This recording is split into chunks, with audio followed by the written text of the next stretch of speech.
Good afternoon, myself Nandakumar. How many of you want to maximize your profits here? We are honored to have a legend who has mastered it. It's my privilege to introduce Murali Ramakrishnan, who is a visionary banking leader, over 3 decades of experience. As a former Managing Director and CEO of South Indian Bank, he has successfully led the transformation of operations across 940 branches and led over 10,000 employees. Previous to that, at ICICI Bank, he spearheaded international growth, managing a $20 billion balance sheet and achieving an impressive 30% CAGR in profits over 4 years. His expertise spanning corporate banking, SME lending, international operations. By now you know, he is the person who you can truly bank upon in any bank for making profits. Join me in welcoming Murali Ramakrishnan to share his expertise with us today. Good afternoon. I am Dr. Satish Padmanabhan. Do you know which is the best hospital and medical research center in Mumbai? Hinduja. Thank you for that answer. Also gaining in global recognition in Newsweek World's Best Hospital Rankings. It is the PD Hinduja Hospital and Medical Research Center. We have the CEO of that hospital in our premises, and simultaneously he leads the Hinduja College of Nursing. He is actively engaged in a number of industry associations including Quality Control of India and Association of Hospitals and FICCI. With multiple accolades and affiliations, he is an alumni of IIT Kanpur and IIM Calcutta. Ladies and gentlemen, join me in welcoming Gautham Khanna to the stage. Thank you.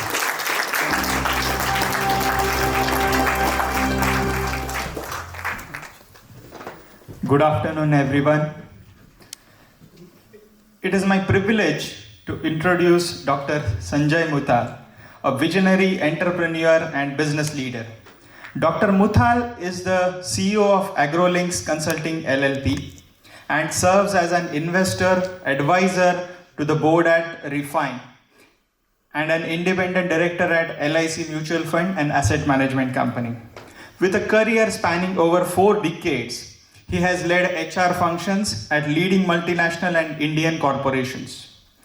Over the last decade, he has embarked upon a journey. He has embarked upon an entrepreneurial journey driven by a relentless pursuit of innovation, excellence, and value creation. Widely respected for his thought leadership and extensive network, Dr. Muthal's influence extends across industries. Beyond his professional roles, he is passionate about management education, coaching, and delivering keynotes at international conferences. An avid traveler, a music enthusiast, Dr. Muthal was recently honored with the Global Power Leader Award 2024 at the British Parliament, House of Lords, London. Please join me in welcoming Dr. Sanjay Muthal. Thank you so much, Gautham, Murali sir and Sanjay for joining. I know it's afternoon, we have all just had lunch, and the one question that runs, so we are going to have a panel discussion, so how's the Josh, guys? Hi! No, 2-3 हाथ ही उठा. Okay, let's do one thing. How is the Josh? Hi! Fantastic, super. So let's start that, because this is going to be a very, very interesting and a very intriguing session for all of you. And because I have been talking to each one of them individually, and each one of them come with such wealth of experience and knowledge that you are going to be mesmerized. So stay awake and learn more, and because it's going to help you. As I told you the other day, that give this day for yourself. All your life you live for others, for your organizations, for your parents, for your family, etc. This day is for you, and make this happen. So are we ready? Yes! Super. So a few things, I would just jump into the conversation, and the thing is about so how to become the CXO is a very, very interesting question, which most of them want to know if there is a formula, if there is a pathway, if there is a mechanism to do, and at CXO Incubator we do promise them that one day you will become a CXO, but I'm sure everybody has a lot of doubts. In the past, seniority was a very big factor. People used to rise up the ladder, there was hierarchy. Like I know my dad's times and my father-in-law, it would be like, ho jayega life mein, kabhi na kabhi we will keep working hard, we'll move up the ladder. And then suddenly a time came in the early 2000s when we suddenly had this entire boom of 40 under 40. Now it's 30 under 30. And that kind of triggered a question for many of us that, oh, I don't really need to wait till I am 40, 50 or something, and one can actually aspire for bigger things in life much before. So what is your thought process? Maybe I will just start right away with Gautham. What are your thought process on today's leadership journey as we move forward in this era where it's a very vulnerable, we deal with too much of uncertainty at all times. How can one actually build themselves to become leaders of tomorrow? We have a room full of people who are aspiring to be CXOs. What would be your thoughts on that? So how do you actually overcome, you don't have to wait for seniority, how to build yourself on that path? So, good afternoon everyone. Good afternoon. I hope I'm audible at the back. Yes. Thank you. It was maybe 15-20 years ago, something like that. One always aspires that I want to be the CEO, I want to be the CEO. So there was a colleague of mine, he also wanted to be a CEO, so he went and did a course, and at that point in time he paid 1 lakh rupees to go somewhere and did a 1-week course like this on how to become a CEO. And he came back and I wanted it free. So I asked him, what did you learn? Because why should I go? So then he explained to me one thing. So this is lighter in jest, then I'll explain, then I'll give my views. So he said, what he learned, that everybody at a certain level is excellent performer. That is why they have reached the middle management, senior management level. So performance is not a criteria anymore, everybody's. After that, there is a little peak. Between the peak and where they are, there is a cloud. Problem is, nobody knows what is to be done to cross the cloud. So I said, in 1 week, that's what you learned? He said, in 1 week, that's how I learned that there is a cloud and you have to figure out your own way of But having said that was a joke. But one of the things I want to say, and I have, in my view, there are 4 or 5 things one needs to do, but let me just talk about maybe 1 or 2 right now. See, first thing is that if you have reached a certain level, obviously you are good. Performance is not the point, unless you faked it, but mostly people see in the long run you are good. Now, why would somebody entrust responsibility of an organization to you? So that is what you need to think, and you go back and see, have you demonstrated any incident where you have acted like a leader, where you are able to take the organization or your business unit to the direction which you have set for them. So that translates into building a good team, motivating the team. And one of the things which many people forget is that when you are aspiring to be the CEO or CXO, people are watching. People are watching what you are doing. People are watching what you are not doing. People are listening to what you are saying, and people are listening to what you are not saying. Do you understand what I mean?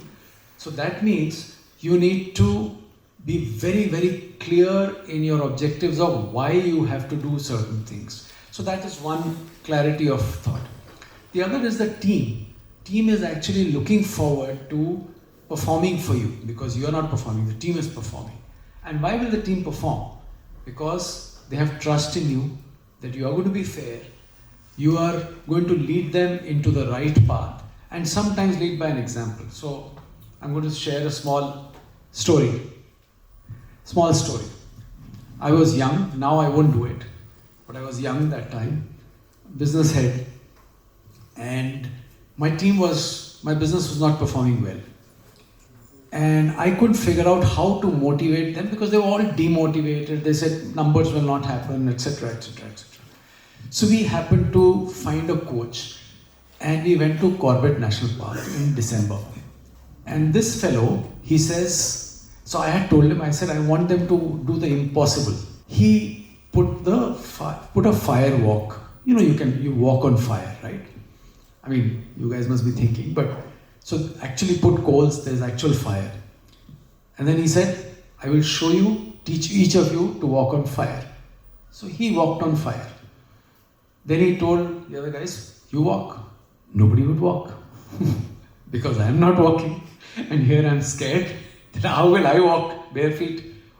But that day, I realized that if I don't do it, nobody else would do it.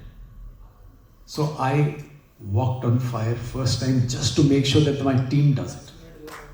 So fortunately, nothing happened. I think the combination of the cold weather, etc., physics helped me and I crossed.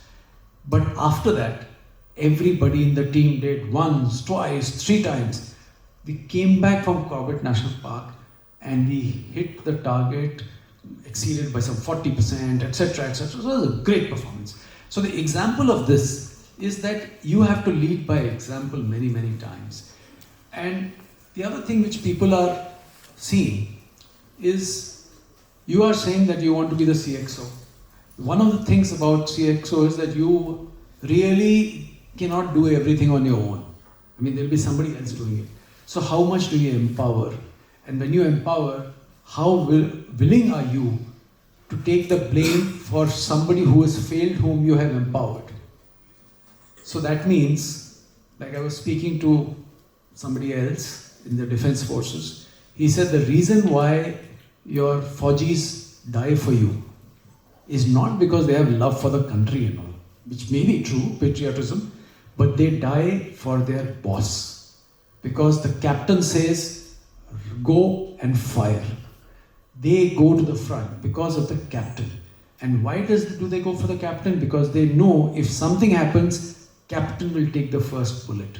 If these guys make a mistake, the leader will take the first bullet. So these are some things, and I can go on and on to talk about it, but I'm just asking you to start thinking through this, and maybe I'll come back to the other things later. Sure. Thank you so much. That itself was quite power-packed. Moving on, I would like to ask Murali sir about few things.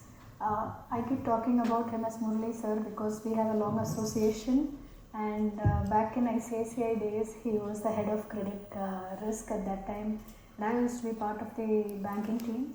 So yes, in ICICI we always addressed each other as sir and ma'am, so that continues, sir. So, and quite an inspirational journey you have had. You've gone through multiple rounds. I mean, when you took over South Indian Bank, there were a lot of challenges. As a CEO, how did you actually build?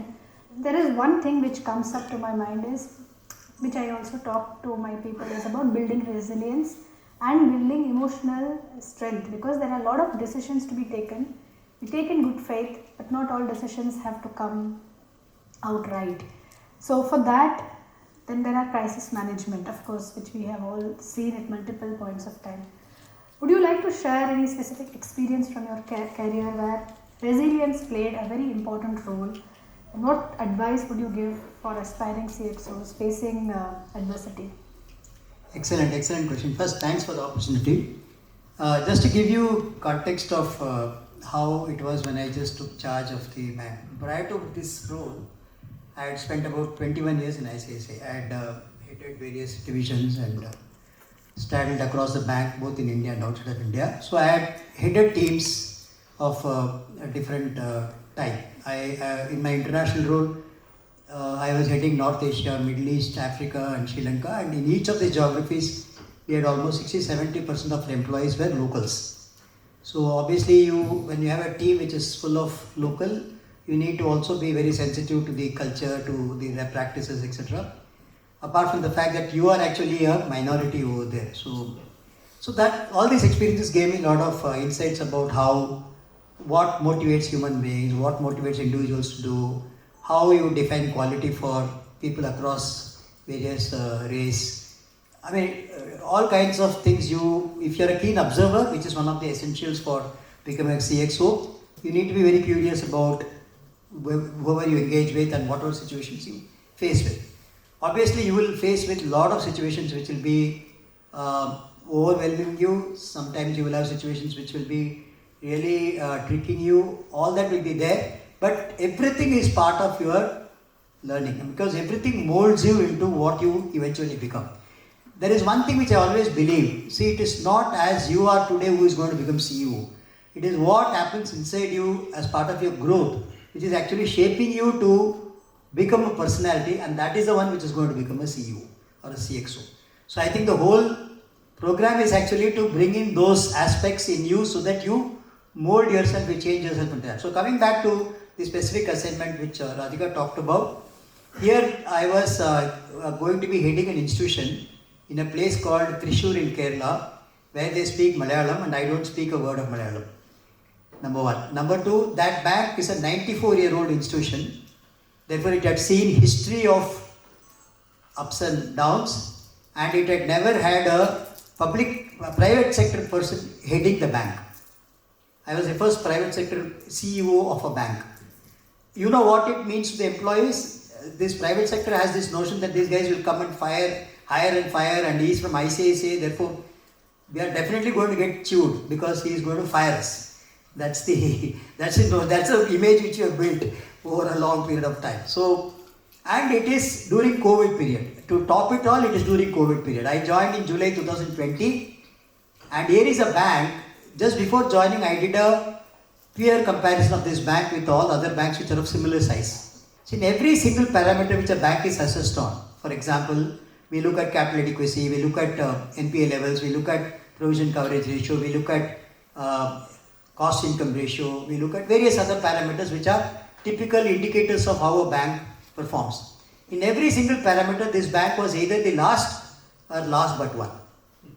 So it was actually in the bottommost amongst the small regional banks. So I thought it's a great opportunity to really put my best, because this is a platform where I had 2-3 other offers. I had an offer with a multinational consulting organization. I had an offer as an MD of another regional bank, but I chose to do this because I felt it would be really calling for the best in me. And so the immediately few days of my joining, my board fortunately had only independent directors. There is no promoter of this bank. This bank was promoted long back by Syrian Christian traders, but then there is nobody in the board currently who is a descendant of those family. Therefore, it's full of independent directors. So, individual professionals who have done exceedingly well in their own scheme of things. So they wanted to know what I have seen in this bank within 15 days of my joining. What did I see in this bank which needs to be corrected? So in those 15 days, I had obviously applying my knowledge of banking and the various assignments I've done over the last 2 decades. I came out with a list of some 37 major items to be done. Corrections to be done in the bank, which could be starting some divisions, starting some new departments, completely restructuring asset business, completely restructuring liability business. All these are not easy decisions for a bank which has been steeped in a certain way of functioning for 9 decades. So obviously when you are convinced that this is something which needs to be done for transforming the bank, huge conviction is needed from you, because you are going to be alone doing it. These banks are not like ICICI, where you will have every other guy will be from IIM or IIT, where you will be able to get their, pick their brains and do. This is a bank which is a traditional bank. So you will find people who are very loyal to the bank, people who are very loyal to the state, the branch, the location. They don't want to move out of their comfort zone. They don't want to move out of the state. Given an option, they would want a branch just outside their home. That's the way they think also. So, but unless you have this conviction, so this is one of the things which I would feel that a CXO needs to build in himself. He or she has to have huge conviction, for which you should be really good at what you are doing. So you are building up skills over the long period prior to your CXO role. You should be really good in your functional skill. You might be a chartered accountant, you might be a MBA, you might be doing a sales job, you might be doing a risk job, you might be doing a marketing job, but be good at it. You should know your job very, very well. Super. That's given. Like what he said, performance is taken for granted. You are good at what you are doing and therefore that's taken for granted. But what you need to build to become a CXO or various other factors which you need to build as you traverse this journey.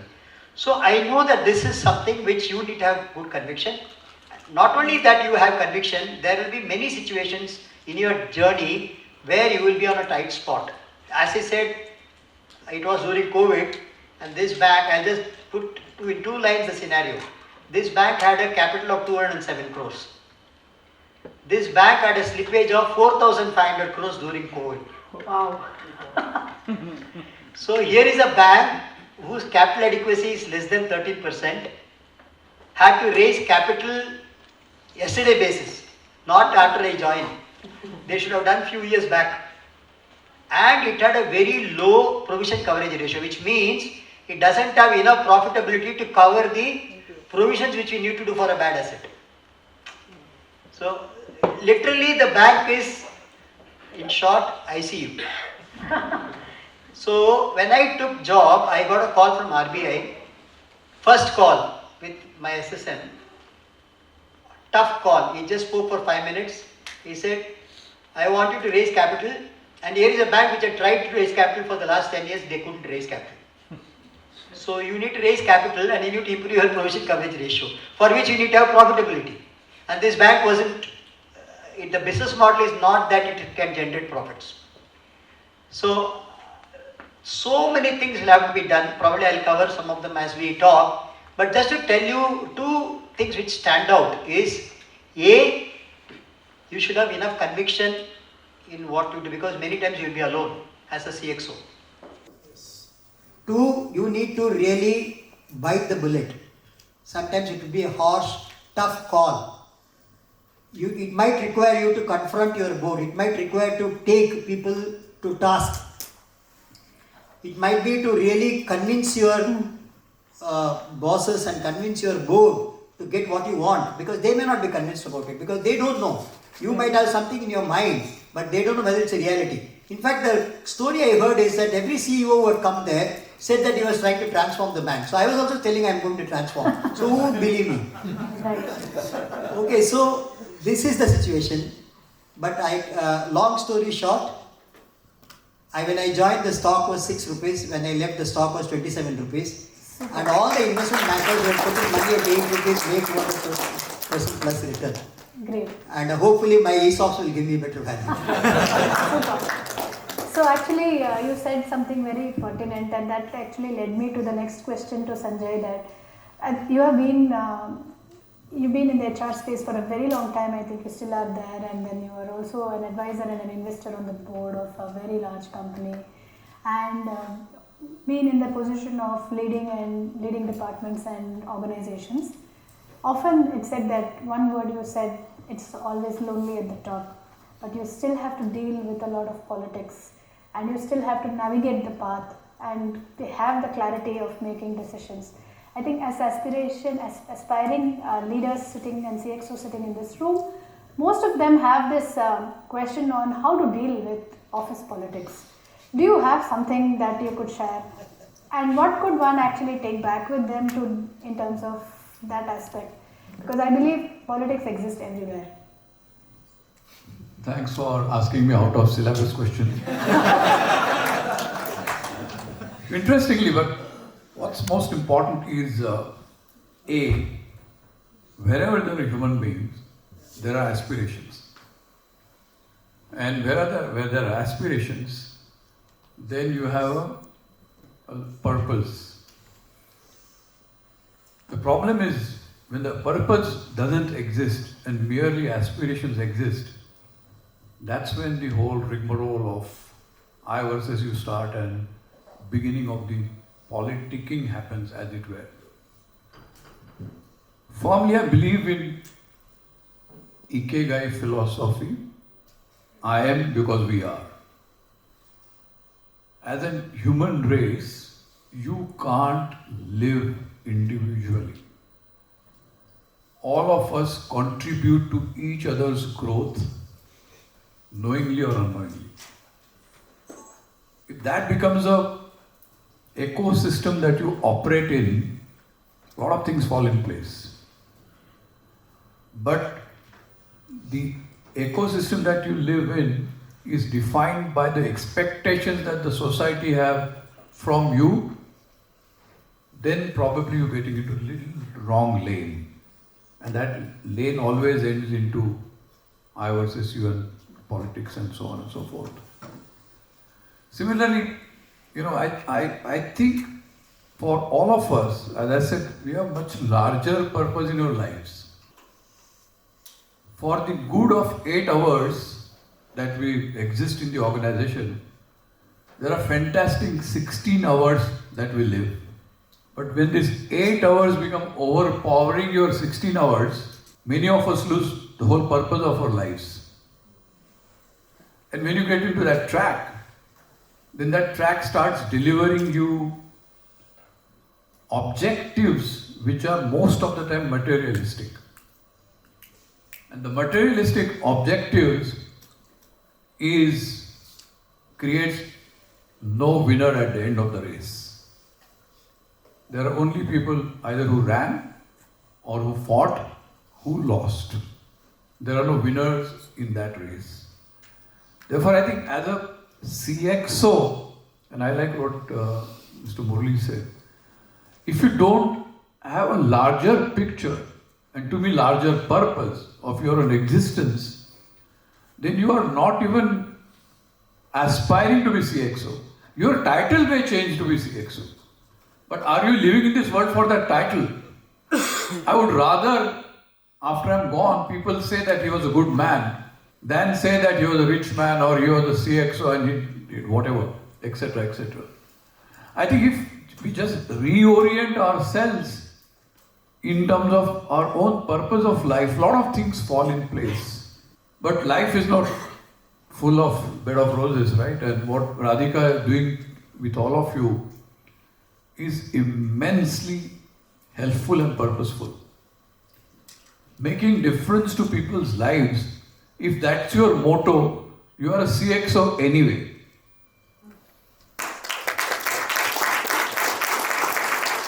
It may take some time for you to be titled as CXO, but where you work with the bunch of people that you work with will identify you, and that identification then permeates into a larger ecosystem where the organization recognizes the goodness in you. Because to me, mere performing executives can never become CXOs. There are enough and more stories where people have done this mistake, burned their fingers, and then looked at COVID was a fantastic example. Which organizations still achieved their number despite being the period that only the CEO, where the CEOs had a larger purpose for its employees, for the world at large. CXOs who showed compassion and empathy. Some of these are very central to existence of human lives. In the razzmatazz of the corporate world, somewhere we are losing ourselves. Programs like what you are doing now probably gets to you to bring you back on that track. Because as a human being, we are constructed like that. None of the employees leaves his home to go to work by saying that I'm going to fool the system. He leaves from home by saying that I want to contribute to the success of the organization. And when you talk about politicking and all that, that's where fooling the system happens. Because then you are getting recognized on something else that you don't do, but you feign to be doing. And in short term that wins, but long term it doesn't win. Therefore I think if all of us create, and believe you me, all of us are our own stories. We write our own stories. Nobody writes a story for you. And that story is beautiful. Sometimes the challenge is, I like the other story more than mine. That's being very ordinary, mortal, human expectations. But if you invest that energy, or may I say, that negative energy of looking at somebody's story into your own story, that positive energy, probably your story will become larger than anybody else's story. Thank you. That's wonderful, Sanjay. I have a question for Gautham. What has been the most rewarding aspect of your role as a leader and why? I will answer that. I just want to build on to what Sure. Sanjay said in a minute. And I think Murali also mentioned. One of the things he mentioned about learning and experiences, I think one of the things which many people make a mistake is assuming that there is a straight path to becoming a CXO. There is no straight path. So you have to get as much learning as possible through vertical learning, horizontal learning, different roles. So please don't shy away from that. Do projects. I mean, if I tell you, I have done HR projects, you will understand. I have actually defined competency-based career path model. I've built that. I mean, can you imagine me doing that? I mean, no, I did it in my previous organization. I mean, I've set up warehouses and all. I'm not an expert, but you learn these things. That the second thing which you should do is try different projects. If you fail, you fail, but that's a learning. And accept the learning. And I'm going to share one learning with you where I failed, and that has been a change for me. Then I'll come back to what she said. When you're a young leader and the team is very motivated and they tell you that, oh, we have done it. So there was a product being sold, large order in Delhi. So my regional manager said, it's all done. All you have to come is shake hands. And I had just acquired this business. I had no idea what this product is. I told them I'm not technically competent. I don't know anything. Don't worry, we have everything set up. So regional manager, national manager, everybody said, so I am supposed to shake hands and sign the order, sign the MOU. So I reached Delhi, and in that room, there are 15 or 18 people sitting in the boardroom, and they started asking questions. I failed miserably, didn't get the order, of course, humiliated, and came out. After that, lesson I learned is never go unprepared, even if it is simple thing. So this is a learning for me, and after that it has helped me a lot. Even if many times in our roles, and he knows that you are given 3 minutes notice to go and address a gathering of workers or doctors or something where you're supposed to inaugurate and say of do shabd. No, that do shabd is not do shabd, you have to prepare. But that failure taught me that. So that's one thing. The other thing, one example I'll give you, and then I'll come to what is the most satisfying. Radhika, sorry, I go round and round. It was 2008. SARS had hit us in India. And I was in a company which was selling the N95 respirators. And I was heading the business unit, and we had a shortage of N95 like it was in COVID. So I come to office, and I see many of these OB vans, and I'm, a young boy that time. So these fellows said, I said, who are they waiting for? They said, waiting for you. Waiting for me. So anyway, this guy wanted to take my interview, and I am, multinational company, standard response. So I gave some standard response. We will try and do this, we'll try and do that. Gave a nice answer. So this guy then told me, he said, can I ask you in Hindi? So after he finished the English interview. I said, okay, I can speak Hindi, no problem. And the minute he said that, his tone changed. The mic came to my mouth like this and said, आप लोगों ने भारत देश के लिए ऐसा किया, वैसा किया. You don't understand which channel I'm talking about. So I was shocked completely. But, I learned a few things from there and how to manage inventory after that. Learned a few things and I forgot about it. Come to March 2020. And this is what is going to be the most satisfying time of my career. I think the reason why I had various changes earlier, different jobs, how I landed up in healthcare, experience of multiple failures, dealing with legal, dealing with multiple stakeholders, was on March 12th, 2020, when we got the first COVID patient in Bombay in our hospital. That time, it was only in Kerala, and nobody knew anything. And if I can take a minute for you to understand what it means, is that by 9th or 10th, I had initiated something saying that, okay, take the history who have come from Dubai. And this fellow didn't tell, he lied, and he got admitted and he had COVID. So that's how it spread.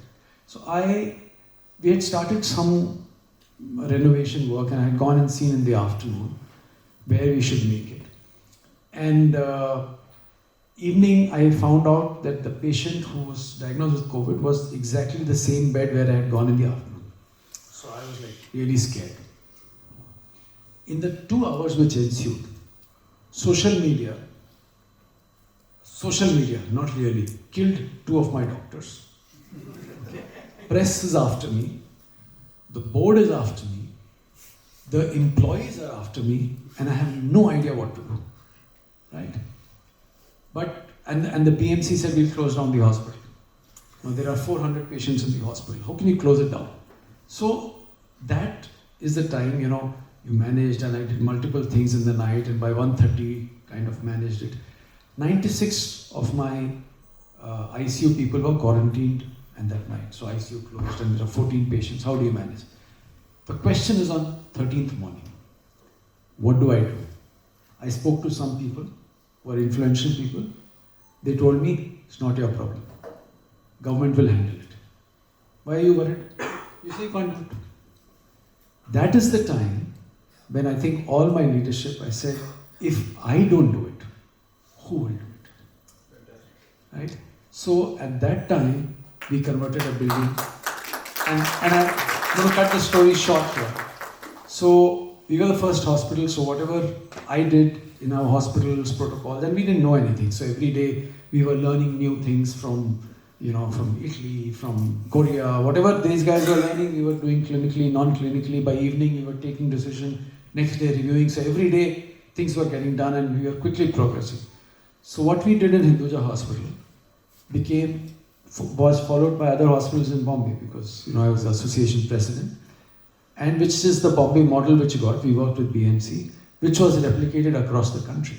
So that, I think, of what we did on COVID management has been my most satisfying time, because one of the things which bothered me that time, and you will feel that why CEOs should feel like that, but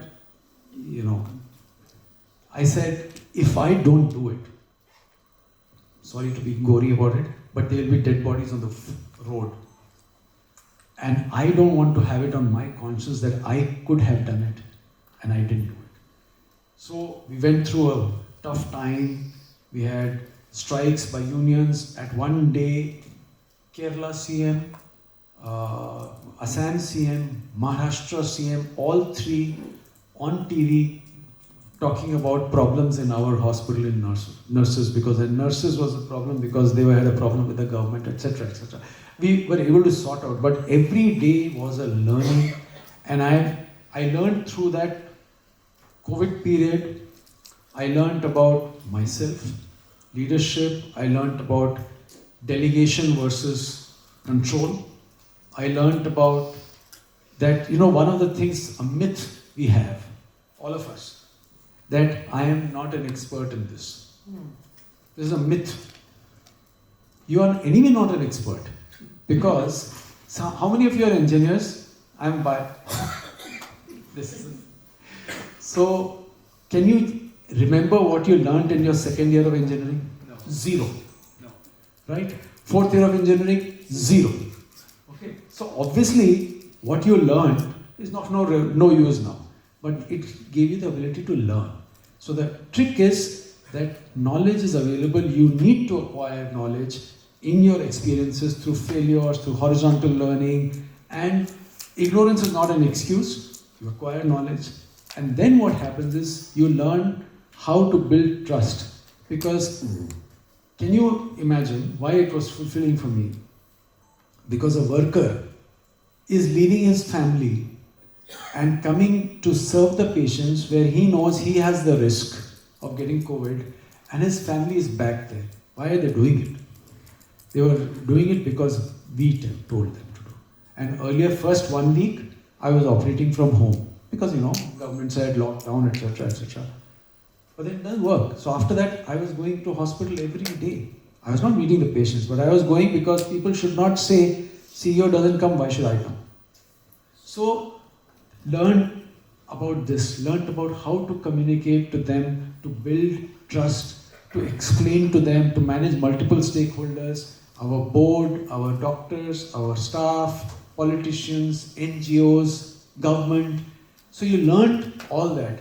And then by the end of the whole thing, of course, we didn't make money at all. But the point is, many people made money. We didn't make money because we said we have to do the right thing. Right thing is that also keep one building for non-COVID patients. Because if you convert everything for COVID, if somebody has a heart attack, what do you do? So you don't make money, but you do the right thing. I think if you do the right thing, do all these things, and you are adaptable, you learn, and you manage the complexity, and somebody is always watching whether we can trust an organization or a business unit to this person. Is he or she trustworthy, reliable? Can they take this one to the next level? Then you will become a CXO. So I've given you a long-winded answer, Radhika, but I think that's... No, you've covered a lot of points. In fact, I'm actually getting my brain to see what is the next question I can ask on this, because there are so many points you've covered. But maybe a quick answer would be from Murali, because we are running a little out of time now. So maybe both of you shared upon one very important aspect of building trust. Now, how managing people is one of the most important aspects of CXOs, and people who are aspiring to grow into that level, while they're all fantastic at their work, I think the next level is about people management. People management, one of the most important aspects is building trust with all stakeholders. Is there any one tip you would like to give? Considering that we have less time, we would love to hear from all of you continuously. I think we can have a whole day session, but maybe a short answer for how to build trust. Sure. So in a setup where I was MD CEO, the stakeholders for us are like what he described about his stakeholders. Our stakeholders start with, of course, employees, your board, regulator, customers, and your debt providers. These are all stakeholders for you. And therefore, for you to really make a meaningful contribution to the organization, you need to obviously build trust across all the stakeholders, because you can't afford to be not building trust with any one of them, because it will come and impact your thing. So therefore, at least what worked for me, let me share it with you. For you to be trustworthy, I think first your goal, your intent should be pure and your intent should be clear. When I went and communicated what I wish to do with my employees, with my board, with the regulator, with customers, always I talk about what I was actually trying to achieve, and none of this carried any personal agenda for me. I was actually telling them that here is a bank which has got a lot of potential, which can deliver far more than what it is delivering, and I am going to do my best, and I would want you to be partner in this whole thing so that we can together create an institution. I think this, and the more you start stating your intent with clarity, and you back that up with your actions. Because if you say something and if you do something else, believe me, people are actually going to be doing what you are doing more than what you are saying. I always say that if you do good, your team will do 10 times good. If you do anything bad, it will come back to you 100 times. Because they actually imitate what you don't do well, it will come back and hit you. So if your intent is very clear and if you have clarity in what you want to achieve, this is where I said believe in yourself is very important. And therefore, once you start actually doing this day after day, you won't believe the whole forces will rally behind you. Because they could actually see your intent is clean, your intent is clear. And I think you should certainly have it as a leader, because as a CXO or as a CEO, the whole organization pace is dependent on you.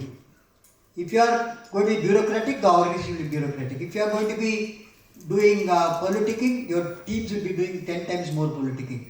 If you are going to be bickering about the organization, your team will bicker a lot more about the event. Therefore, they actually exactly follow you and they will do it more if you are doing something wrongly. Therefore, my simple rule is be transparent, be communicative, be very clear in your what you wish to achieve and back that up with solid action. Even if you have done something which is not getting results, it's okay to go and say, I tried this, it didn't work, I'm going to try something else. This is what I said to my team on the day one. Because it was a 94-year-old institution, I don't know what the processes were. But I remember first few things which I told them. If at all you have done anything wrong, because in banking, you know, we all deal with, at the end of the day, we deal with numbers and you can fudge your numbers. You can do many things which will probably, you can show good picture, but things inside could be really worse.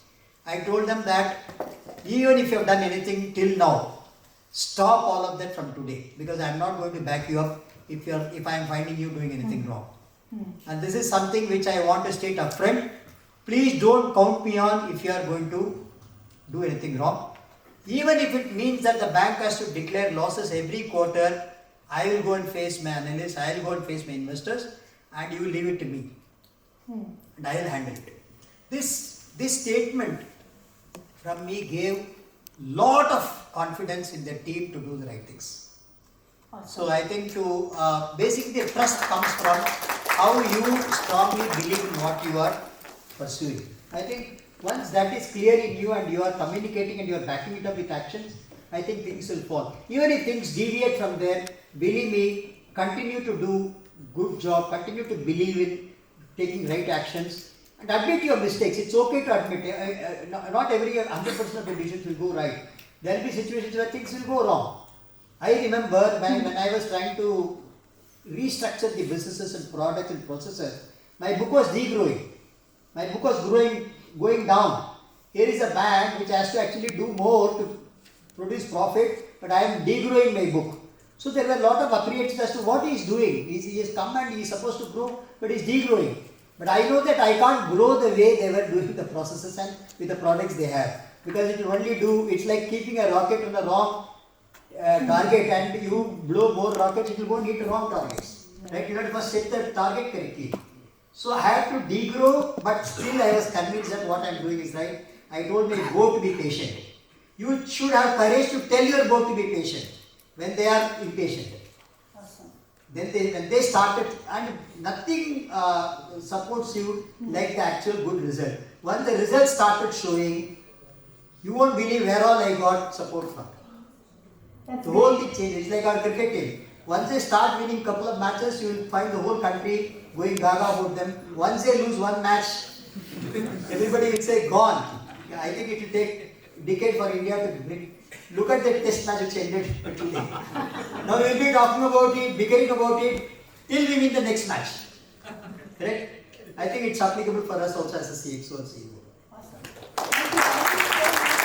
I have one last question for Sanjay. The question is, which a lot of times I get it as a coach, is that the role of CXO comes with a lot more responsibilities. How does one actually balance their life in terms of between work, between responsibilities, taking care of one's passion, and also self-growth. Any thoughts on that? Interesting. Work-life balance is what we grew up with in terms of facing the challenges. It's now called as work-life integration. Because unless you don't integrate both, you are going to screw up on both. Well said. As simple as that. But to the question that you asked previously, for me, the CXO leadership style or leadership philosophy is the differentiator whether team wins or loses.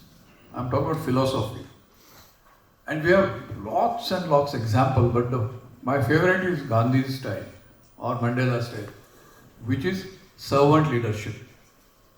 Can you put your subjects, that is your team members, ahead of you and lead from behind? Create that purpose in them that becomes a shared purpose for the team. I think then you are creating a winning team anyways. And the philosophy of the construct that is this leadership philosophy is based, if you can practice that slowly, beginning with 1% and moving to 100%, is on 3 pillars: Satya, Seva and Prem. Truth, service and compassion. If any leader who builds his leadership style on these 3 construct will never ever be failure. He, in short term, like he said, he did that. Murali's example, I was just trying to say that, realize that you opened everything bare-chested and said that this is how we are. We are naked enough, we are degrowing. But trust me, I will turn it around. You go ahead and you have my support. I think somewhere around, if we are able to be brave enough to do that, and that comes from the innate values that, and you know what, India is blessed with this because all of us, or at least I dare not say all of us, most of us come from middle class values. And each one of our parents have told us the same thing: Satya, Seva and Prem. None of your parents or our parents have told that go and lie. None of our parents have told that somebody in distress, don't help him.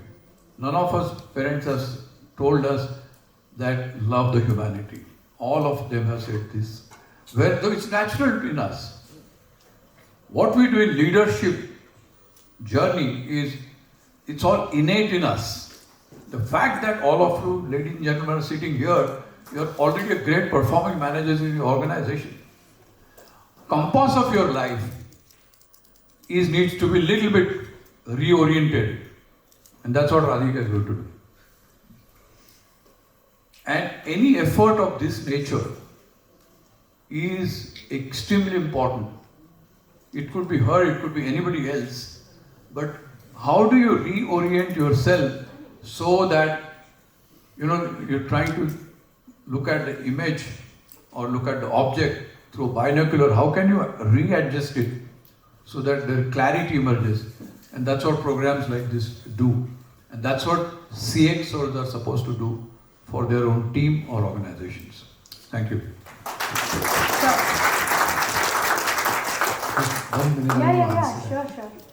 There is I had not, when I was young, we had a lifestyle which later on I realized is not the correct lifestyle. That I don't know how many of you know that most of the CXOs and CEOs are early risers. Okay, and I had we did one of those polls, secret polls. We don't want to, where CEOs and CXOs don't want to say that I do meditation, etc. Because those things, corporate world doesn't like all that. But you do a poll, majority of them meditate daily or a couple of times a week. So there is an inherent discipline which you need to do to manage your physical self, your emotional self, your spiritual self, and that you need to do, get time for yourself, and then of course you are doing what you are doing in the job. That is something which you need to think about if you have not already started. And this is a fallacy that you can just have fun and lead your way to becoming CXO. It is not going to happen.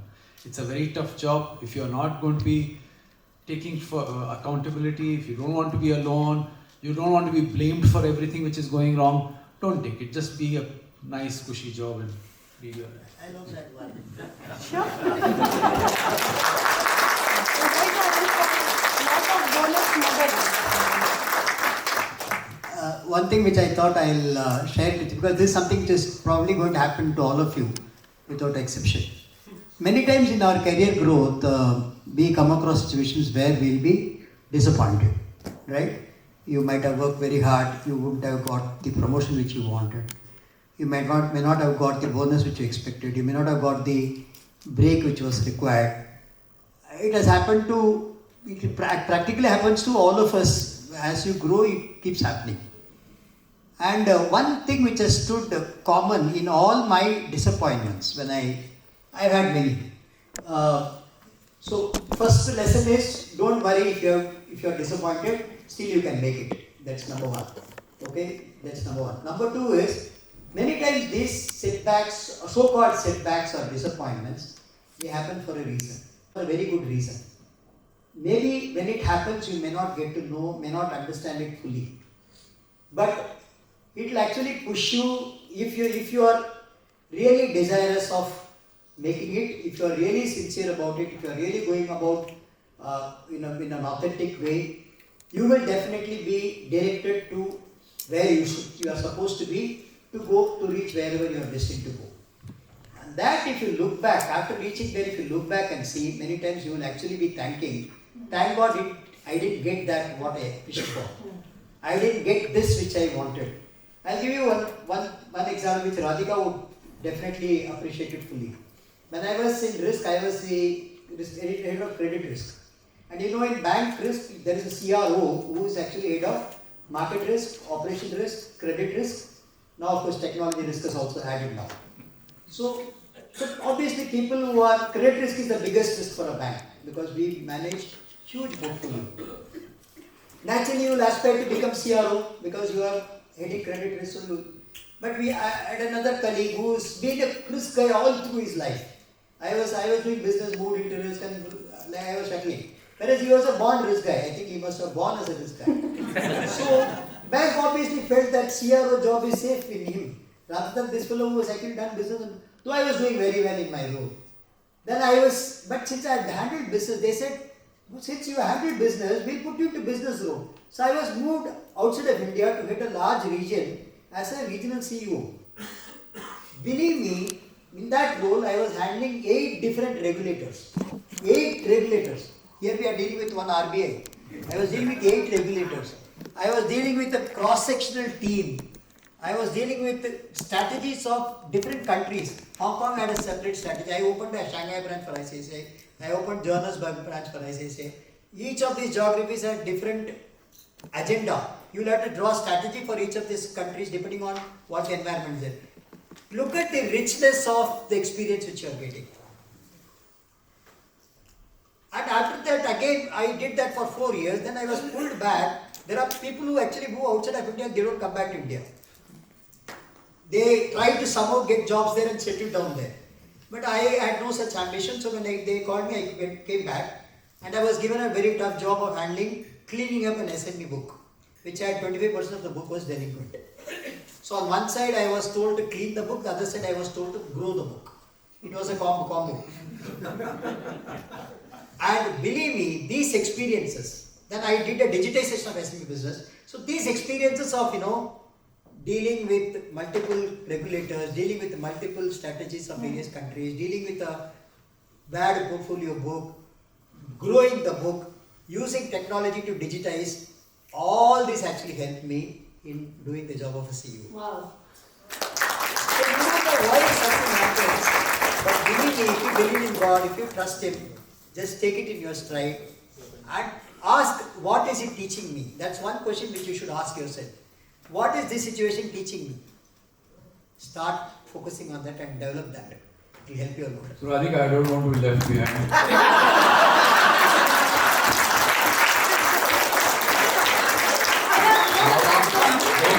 they will get 50 overs to play. I have to score them in 40 overs. That's not fair. Are you guys ready? Yes! Go for it. So, I just wanted to pick up an anecdote. You talked about experience. Experience, good news, it's a passing. Nobody cares for your bald head, pot belly. Those were the parameters in the older days. Today, what you contribute and bring value to your role and organization, that is the only differentiator. Because as they say, experience is not what you learn, but what you do with what you learn. Yes. That's most important. And that differentiates you. Want to end by, all of you, some of you would have seen this movie called Anand, Rajesh Khanna. Iconic movie. It says, Zindagi lambi honi chahiye, badi nahi. What you can create an impact like this need not be like this. So, important thing is, in your zone, whatever impact you can create and add that value through a lens of Satya, Seva and Prem, nobody can stop you from becoming CXO. Thank you. Thank you so much, Gautham, Murali sir and Sanjay, for those amazing insights, valuable wisdom and nuggets that I'm sure a lot of us are going to take back home and reiterate and recalibrate our thinking process. And I think one of few things that you shared was amazing about failure, embracing failure, learning from that, creating your own path. Most important thing, having the self-belief that you can make it. And I think that is the key differentiator or the key factor that is standing out in each of your situations, that be it managing COVID, where you believed in yourself that I have to do it, I have to be in the front, I can't take it back, where you took the charge of, again, each one of them shared their situations of vulnerability, situations of uncertainty. Taking those decisions at that point of time is not about having a framework. It is about who you are, what you believe in, and what your values stand out at that point of time. I think that was my biggest takeaway from this conversation. And I really thank each one of you from the bottom of my heart for taking time and sharing your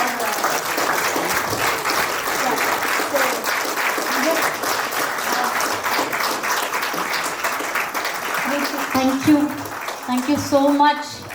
It was a mind-blowing session. I'm sure everybody must have gained a lot of things. Just to summarize what we have learned from this rich experience from all of them is lead by example, empower, then first is bite the bullet. I just love that, because unless and until you don't do it, how can your team is going to look at it? There are a lot of things which we learned. One is compassion, and I just loved about empathy. Since today morning we are talking about compassion, empathy and all that. I think this session was mind-blowing. People after lunch still awake and they want to hear 2 more. Thank you so much.